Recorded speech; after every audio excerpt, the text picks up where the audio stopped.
Amados, esse é o terceiro domingo de uma sequência de mensagens que estamos apresentando,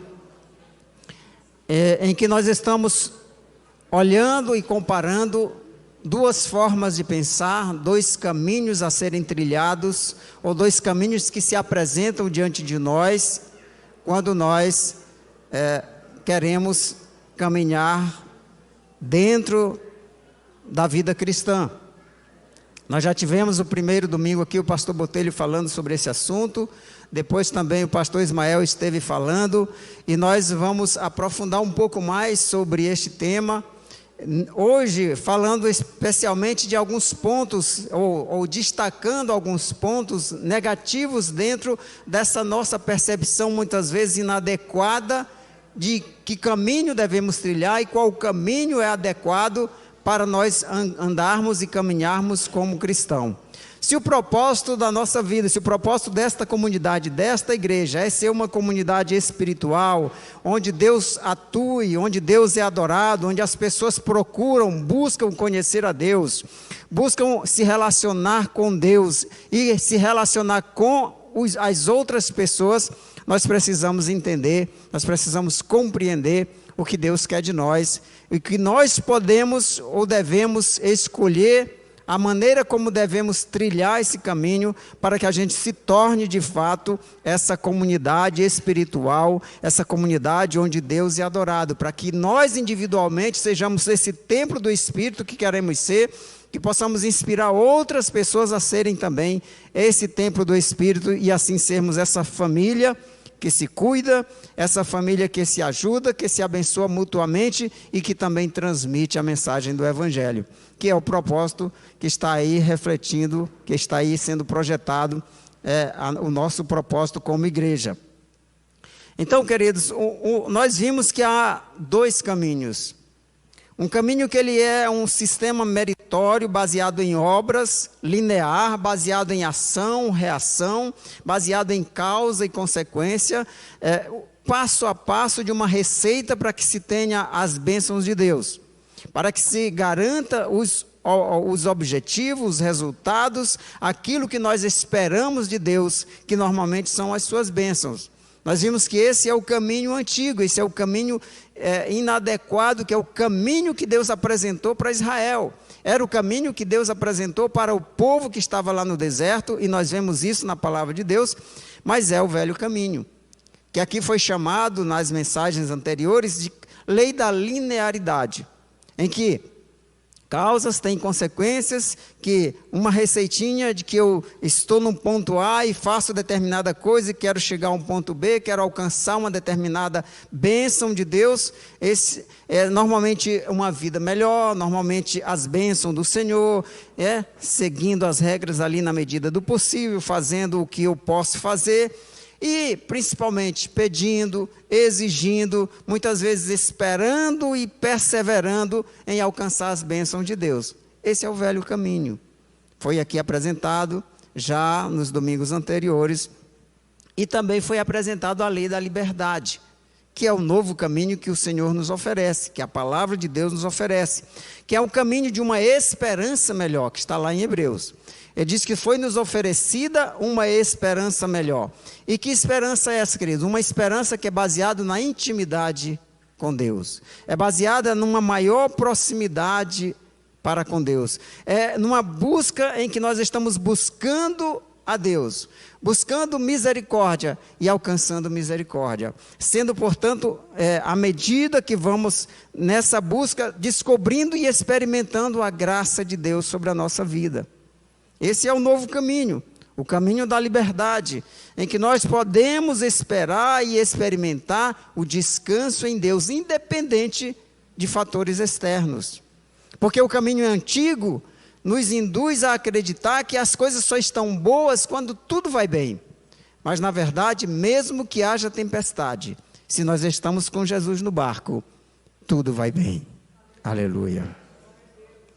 E aí, para a gente continuar meditando, eu vou ler em Gálatas, eu quero ler aqui Gálatas,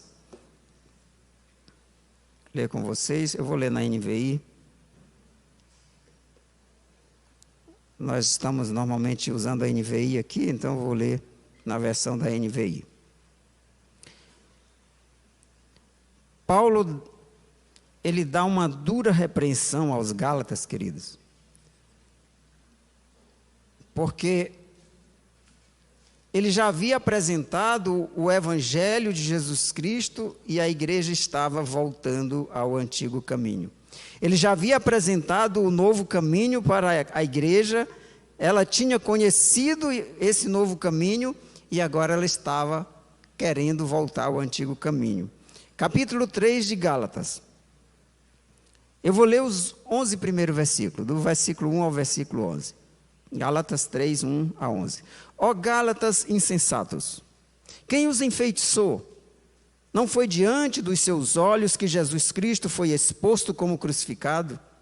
Gostaria de saber apenas uma coisa: foi pela prática da lei que vocês receberam o Espírito ou pela fé naquilo que ouviram? Será que vocês são tão insensatos que, tendo começado pelo Espírito, querem agora aperfeiçoar pelo esforço próprio? Será que foi inútil sofrerem tantas coisas, se é que foi inútil? Aquele que lhes dá o seu Espírito e opera milagres entre vocês, realiza essas coisas pela prática da lei ou pela fé com a qual receberam a palavra? Considerem o exemplo de Abraão. Ele creu em Deus e isso foi-lhe creditado como justiça. Estejam certos, portanto, de que os que são da fé, estes é que são filhos de Abraão. Provendo a Escritura que Deus justificaria os gentios pela fé, anunciou primeiro as boas novas a Abraão, o Evangelho. A Abraão, por meio de você, todas as nações serão abençoadas. Assim, os que são da fé são abençoados junto com Abraão, homem de fé, já que os que se apoiam na prática da lei estão debaixo de maldição, pois está escrito: maldito todo aquele que não persistir em praticar todas as coisas escritas no livro da lei. É evidente que diante de Deus ninguém é justificado pela lei, pois o justo viverá pela fé.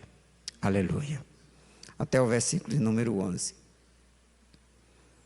Às vezes a gente pensa, mas por que só uma única falha, um único pecado é capaz de nos separar de Deus? E quando eu estava pensando sobre isso, eu pensei numa imagem.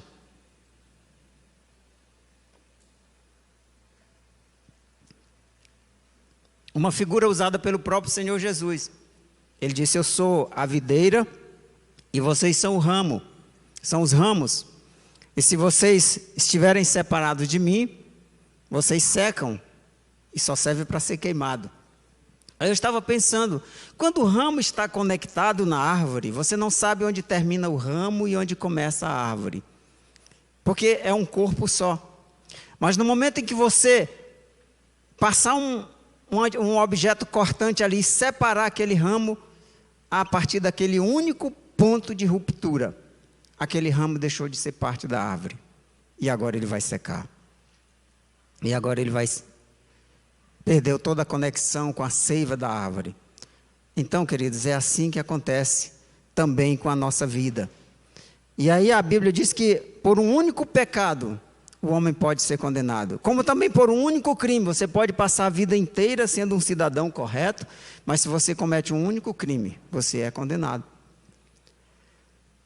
E aí a palavra diz que por um único, aqui o texto que nós lemos diz assim que maldito todo aquele que não persistir em praticar todas as coisas escritas no livro da lei. Então, para que nós pudéssemos viver nesse antigo caminho em que nós seguimos uma receitinha de fazer tudo certinho para alcançar aquilo que queremos de Deus, nós precisaríamos ser capazes de persistir em todos os princípios da lei.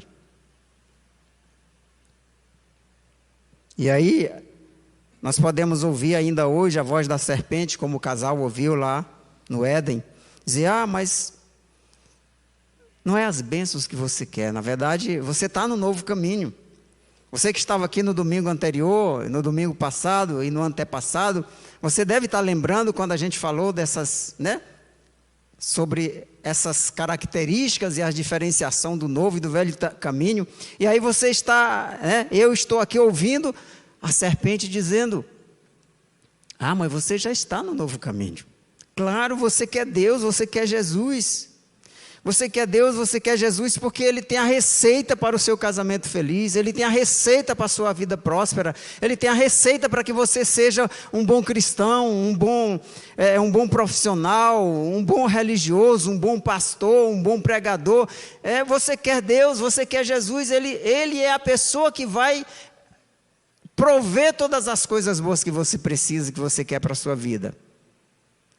Mas enganosamente esse ainda é o antigo caminho, em que nós estamos buscando as bênçãos, em vez de buscar o abençoador. Mas nós às vezes somos tentados a pensar isso. Não, eu quero é Deus, eu busco é Deus, eu estou procurando conhecer a Deus, me aproximar de Deus, quando na verdade a gente ainda continua buscando o abençoador. Você já experimentou ou já passou pela situação de ter que dar presente para uma pessoa rica? Pessoa bem de vida, casamento, aniversário, e aí você vai para aquele casamento, vai para aquele aniversário, e você começa a pensar, meu Deus, o que eu vou dar para aquela pessoa?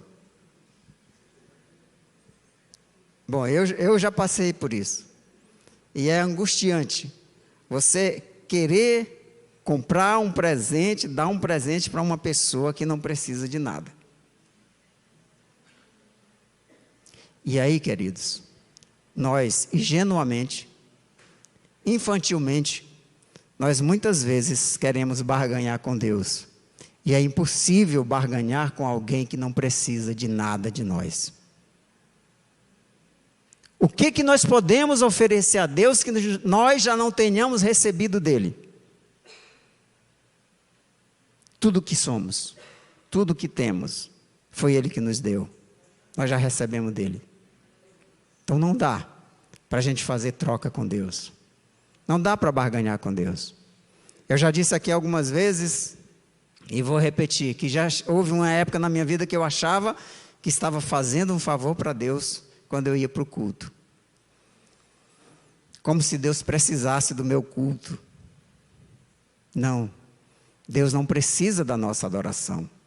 E se Ele precisasse, tem seres superiores a nós, que conhecem muito melhor a glória de Deus para adorá-lo. Mas Ele não precisa da adoração, nem minha, nem sua, nem de serafins, nem de querubins. Ele é adorado porque Ele merece ser adorado, não porque Ele precisa ser adorado. Então não há nada que eu possa fazer, nada que eu possa oferecer para barganhar com Deus. E às vezes, quando a gente queremos fazer uma campanha de 7 dias, de 30 dias, sei lá de quantos dias, e aí no final a gente acha assim, não, agora eu cumpri a minha parte, agora eu cumpri o meu papel, e Deus vai ter que fazer a dele. Nós estamos enganados, porque é impossível barganhar com aquele que não precisa de nada. E aí, queridos, nós estamos vendo aqui nesse texto de Paulo, mais uma vez, os judaizantes, ou seja, eram pessoas que queriam fazer com que o povo que já tinha sido liberto da opressão da lei, voltasse novamente a viver segundo os princípios da lei judaica.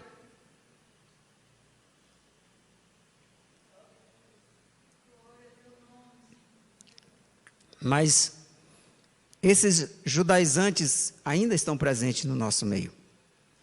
Estavam ali entre os Gálatas e estão entre nós o tempo inteiro. Nós vimos aí, ao longo dos últimos anos, teologias as mais diversas, que tentaram, ou que conseguiram se infiltrar dentro da igreja de Deus, como teologia da prosperidade e tantas outras teologias aí. E assim a gente vê muitas vezes.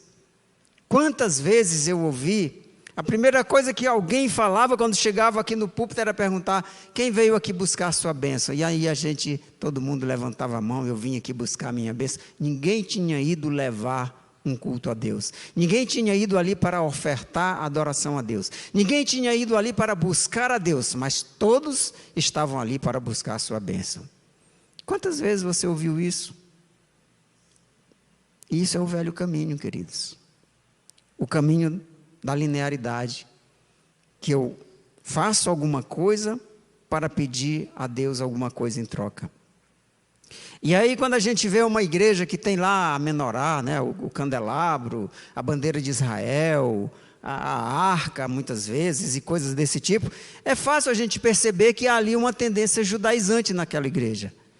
Mas o problema é que nem todos os judaizantes agem assim, e o mais perigoso tipo de judaizante é justamente aquele que começa a mexer na nossa mente, no nosso entendimento, na nossa teologia, para que a gente comece a enxergar Deus de uma forma que Deus não é.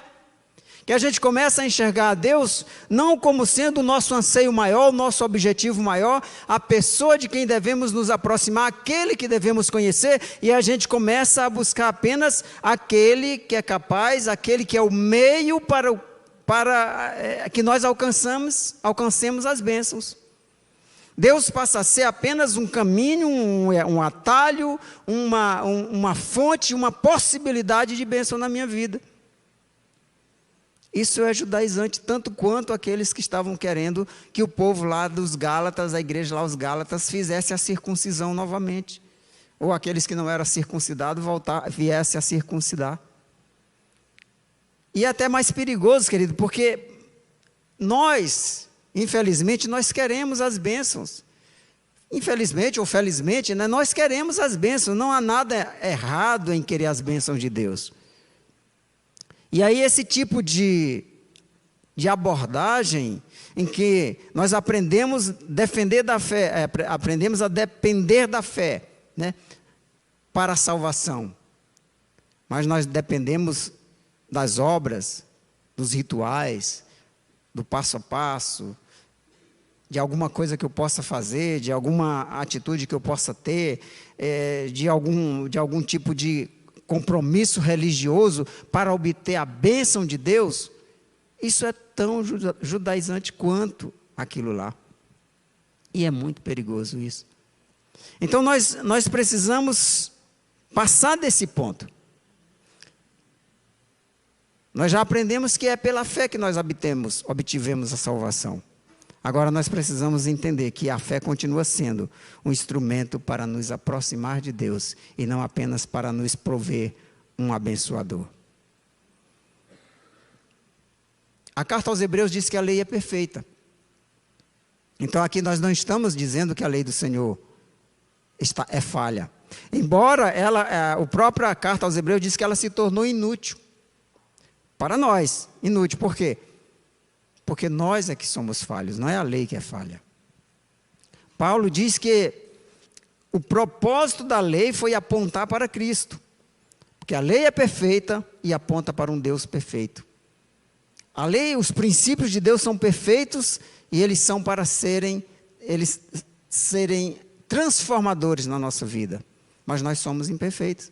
E aí Paulo diz que a lei estava enferma por causa da carne, ou seja, por causa da nossa fragilidade. É possível apresentar aí Romanos capítulo 8, verso 2 a 4? Porque por meio de Cristo Jesus, a lei do Espírito da vida me libertou da lei do pecado e da morte. Porque aquilo que a lei fora incapaz de fazer, por estar enfraquecida ou enferma pela carne, Deus o fez enviando o seu próprio Filho.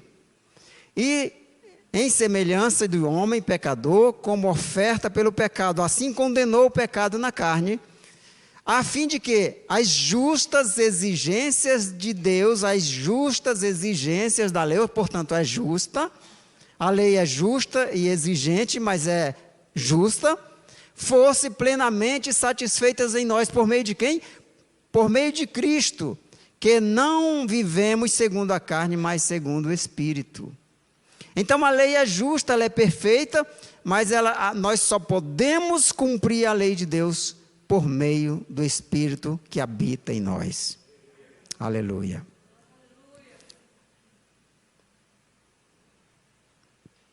Então não há, queridos, não há nada de errado com a lei. O problema é comigo.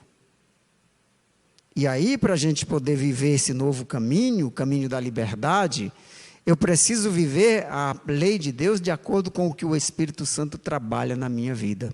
Não é mais uma receitinha de bolo em que eu faço o passo A, o passo B e o terceiro passo para conseguir alguma coisa. mas é uma lei da liberdade que o Espírito Santo me conduz cada dia mais para perto de Deus, para junto de Deus. E isso me transforma, me causa uma disposição para a santidade e uma indisposição contra o pecado.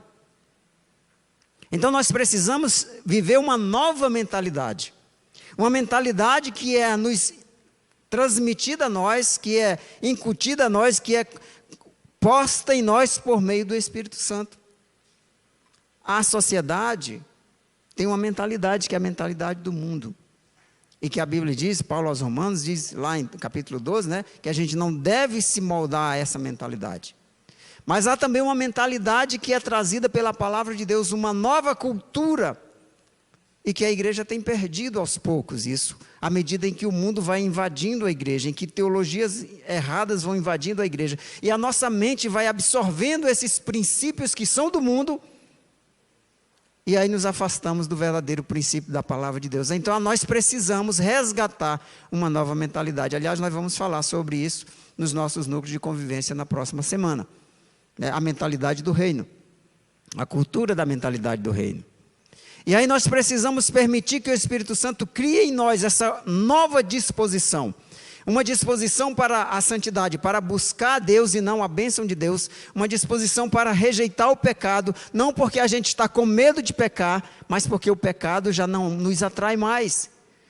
Porque quando olhamos para o pecado não nos atrai, pelo contrário, se caímos, se pecamos, aquilo nos incomoda. E aí tem um grande pregador do passado que ele dizia que a ovelha ela pode até cair na lama, mas só o porco tem prazer em enrolar, em chafurdar na lama. Então existe uma diferença entre cair na lama e chafurdar na lama, né? Então o cristão verdadeiro, lavado, comprado e lavado pelo sangue de Jesus, ele tem agora uma nova mentalidade, uma nova disposição, que o afasta do pecado e o aproxima de Deus.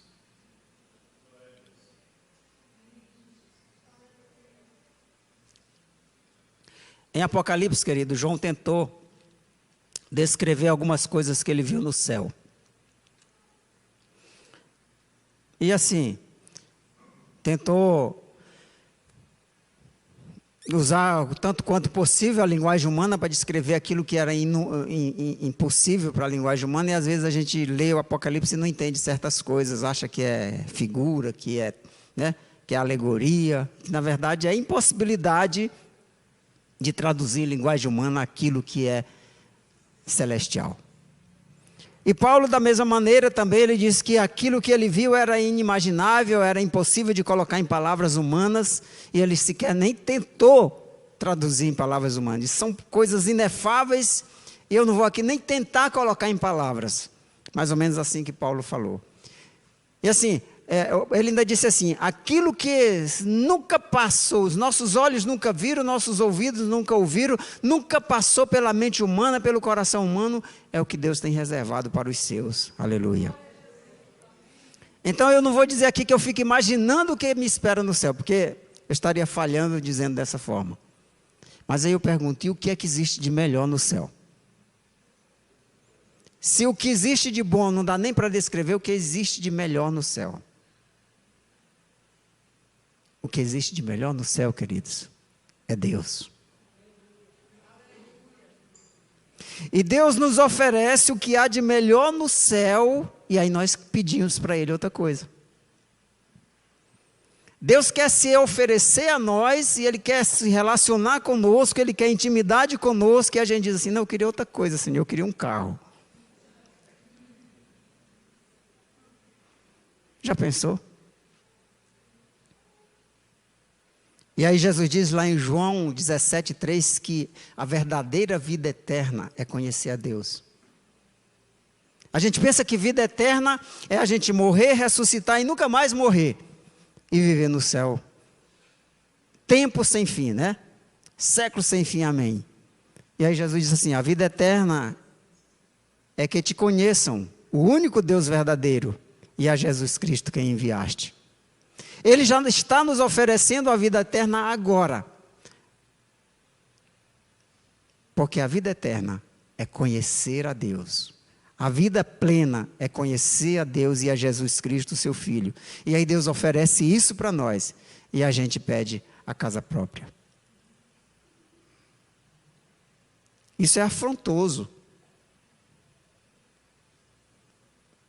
É uma afronta a Deus. A gente não é diferente do filho pródigo, queridos.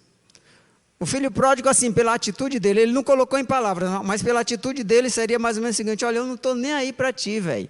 Tu já devia ter morrido, mas já que não morreu, me dá a minha herança que eu quero curtir. E não é assim que a gente faz muitas vezes em relação a Deus? Dizemos que queremos a Deus e aí chegamos a Ele e dizemos: dá a minha parte da herança, devolve o que é meu. Como é que é aquela musiquinha? Traga de volta o que é meu, né? Eu não sei nem como traz de volta o que é meu, eu não tenho nada. Deus não tirou nada de mim.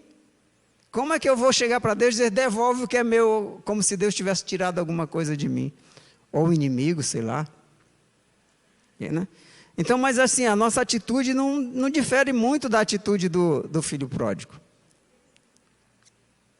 Então, às vezes a gente pensa que Jesus é o nosso advogado, e é. Que Jesus é o nosso médico, e é. Que Ele é o remédio para a nossa dor, e é. Mas o que Ele quer ser para nós é o descanso.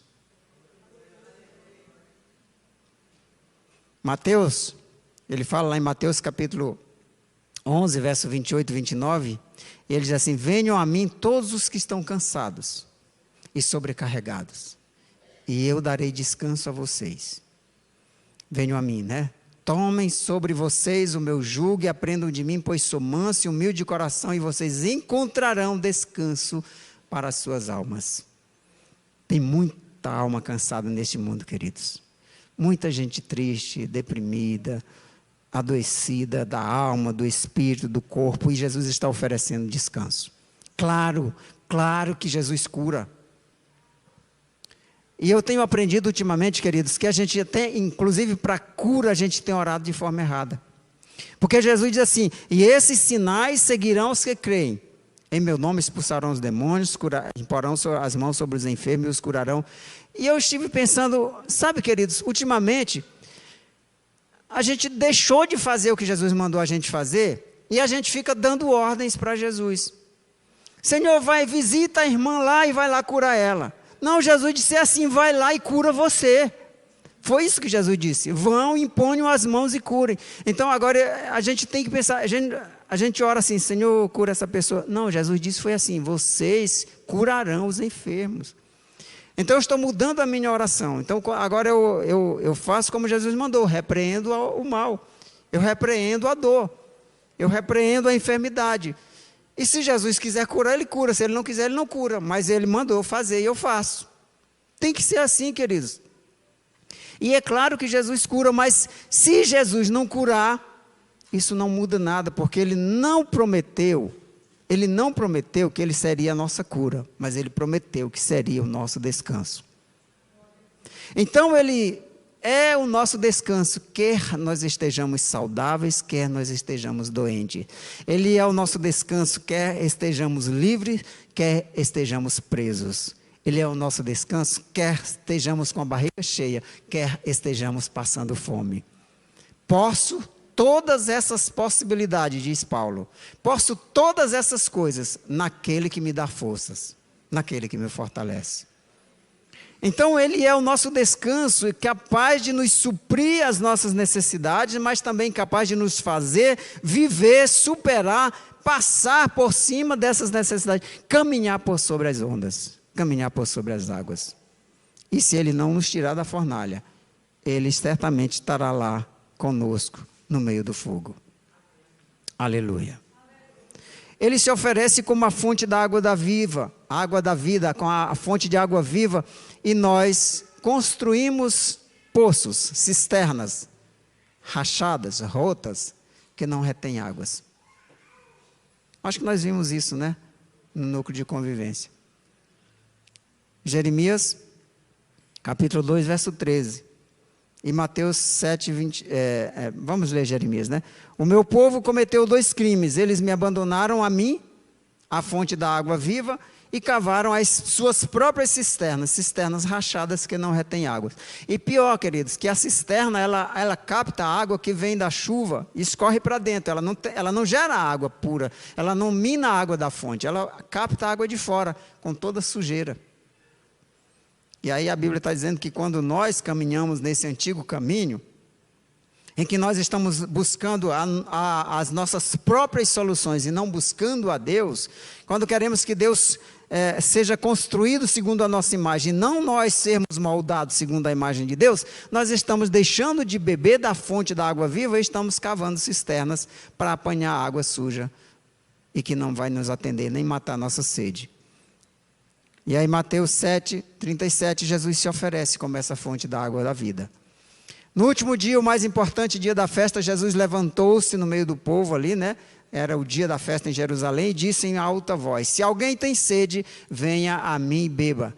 E verso 38, quem crê em mim, como diz a Escritura, do seu interior fluirão rios de água viva. É esse fluir de Deus em nós que o Espírito Santo quer promover na nossa vida. Da presença de Deus na nossa vida.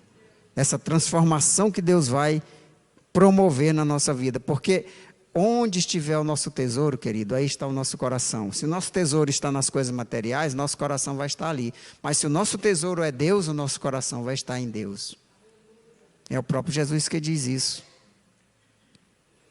E é interessante que por 2 vezes Lucas registra pessoas que chegaram para Jesus dizendo mais ou menos o seguinte: mestre, ou bom mestre, o que é que eu tenho que fazer para herdar a vida eterna? Um religioso chegou e fez essa pergunta para Jesus.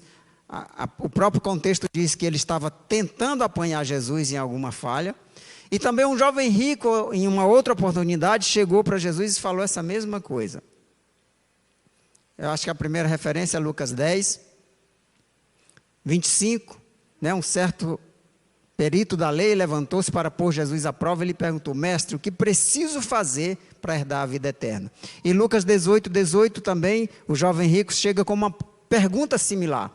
Certo homem importante, em algumas traduções diz que era um homem rico, perguntou: bom mestre, que farei para herdar a vida eterna? Queridos, já começaram errado na pergunta. Primeiro que eles não querem Deus, eles querem a vida eterna. Por melhor que seja a intenção, todos nós queremos o céu, já começa por algo que sou eu que quero, e eu quero a bênção, não quero o abençoador. Eles não estavam querendo Deus, eles estavam querendo a vida eterna. Mas a pergunta já começa a falhar no momento que diz: o que é que eu posso fazer, ou o que é que eu devo fazer? Esse, queridos, é o antigo caminho, em que sou eu que faço, em que sou eu que construo, em que tenho uma receitinha, um passo a passo para que eu possa fazer. E aí Jesus chega para um daqueles, né? Todos eles, aliás, Jesus apresenta a lei, né? E chega para aquele jovem: você conhece os mandamentos? Ah, Senhor, desde pequeno. E aí ele vai enumerando os mandamentos.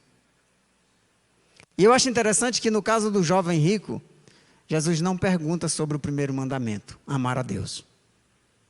Porque se ele perguntasse, ele dizia: amo, Senhor. Aí ficava a palavra de um contra a palavra do outro. Mas Jesus não pergunta. Jesus obriga ele a mostrar. Porque no final de toda a conversa, quando ele diz assim: Senhor, desde pequeno, não tem um desses mandamentos aí que eu não cumpro. Aí Jesus diz assim: então tudo bem, só falta uma coisa. Já que você quer o passo a passo para fazer, eu já lhe dei o passo a passo, está aí a lei. O passo a passo é a lei. Só falta um passo a mais. Vai, vende o que tem, vem e me segue. Aí ele foi embora triste, porque era um homem rico. E aí ele mostrou que o coração dele estava nas riquezas e não em Deus. Esse último passo ele não conseguia fazer. E há sempre um passo, queridos, que nós não vamos conseguir realizar. Alguém já disse que se Deus nos desse 1000 oportunidades, nós falharíamos em todas elas. Por isso Deus nos deu Jesus. Aleluia. Parece assustador, né? A gente falar assim que fazer as coisas certas, seguir os princípios da Bíblia é algo errado, né? É estranho.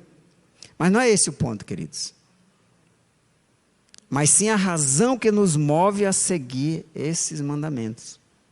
Não são os mandamentos que estão errados, não são os princípios que estão errados. Nós devemos orar, nós devemos jejuar, nós devemos buscar a Deus, nós devemos congregar, nós devemos fazer todas as coisas que a gente já faz normalmente. A questão é por que nós fazemos, com que objetivo nós fazemos. Essa é a diferença entre o antigo e o novo caminho. Essa é a diferença da lei da linearidade e a lei da liberdade. É o que nos motiva, o que nos leva. Nós estamos indo pela bênção ou pelo abençoador?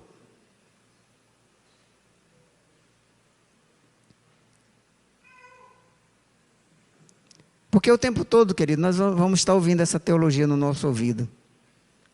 Deus é bom, Deus é fiel, Deus quer te abençoar, Deus quer te mimar. Olha, faz a tua parte que Deus vai ser obrigado a fazer a dele. E isso é muito tentador, queridos. Isso é muito tentador. Mas quem acha que está no novo caminho e continua, voltando a buscar a bênção, a pedir a bênção, em vez de buscar a proximidade com Deus, esquece aquele versículo que nós lemos aqui, Gálatas 3:10, maldito todo aquele que não persistir em praticar todas as coisas escritas no livro dessa lei. É maldito quem quebra qualquer um dos princípios. Houve um só um, que não quebrou esses princípios. E você sabe quem é, só Jesus. Jesus foi o único que conseguiu cumprir toda a lei. E aí eu pergunto, o que aconteceu com Jesus? O cumpridor da lei. Ele escolheu ser maldito em nosso lugar. O único que deveria ser abençoado porque cumpriu toda a lei, ele escolheu se fazer maldito em meu e no seu lugar. Nós vimos a canção, que se fez maldito para que eu fosse abençoado, Se fez mortal para que eu fosse eterno. Você lembra da canção que acabamos de cantar? Então, se queremos andar no novo caminho, queridos, a nossa meta é chegar mais perto de Deus, independente das circunstâncias. Porque esperar ser feliz nessa vida é enganoso e é frustrante. Se a gente conseguir algum sucesso, a gente vai se tornar presunçoso achando, eu fiz tudo certinho. Claro, Deus tinha que me abençoar mesmo. E aí a presunção, eu vou ficar orgulhoso da minha humildade e a presunção vai me consumir do mesmo jeito. E se não der certo, eu vou ficar frustrado. E aí, frustrado comigo mesmo, frustrado com a igreja, frustrado com Deus, é a porta aberta para o inimigo atuar na nossa vida e nos destruir. Emocionalmente, espiritualmente. Já pensou? O que diz 1 Coríntios capítulo 15, verso 19? Se é somente para esta vida que temos esperança em Cristo, somos de todos os homens os mais dignos de compaixão. Então, se nós queremos Deus só para essa vida, se nós queremos Jesus só para as bênçãos dessa vida, então tadinho de nós. Somos os mais miseráveis de todos os homens, diz uma outra tradução. Porque a nossa esperança, a nossa busca de Deus não deve ser para as coisas desta vida, mas é para aquilo que Deus tem além daqui. E aí, se nós tivermos isso em mente, certamente, queridos, se nós tivermos em mente que nós não queremos as bênçãos, embora saibamos que elas virão, mas se nós verdadeiramente buscarmos o reino de Deus em primeiro lugar, sabendo que as demais coisas necessárias Deus vai acrescentar, e aí sim nós estamos começando a trilhar esse novo caminho, que é o caminho da liberdade.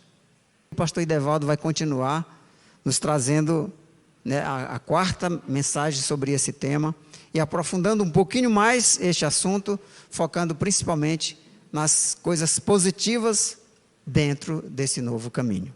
Amém? Que Deus abençoe a sua vida. Que Deus nos abençoe.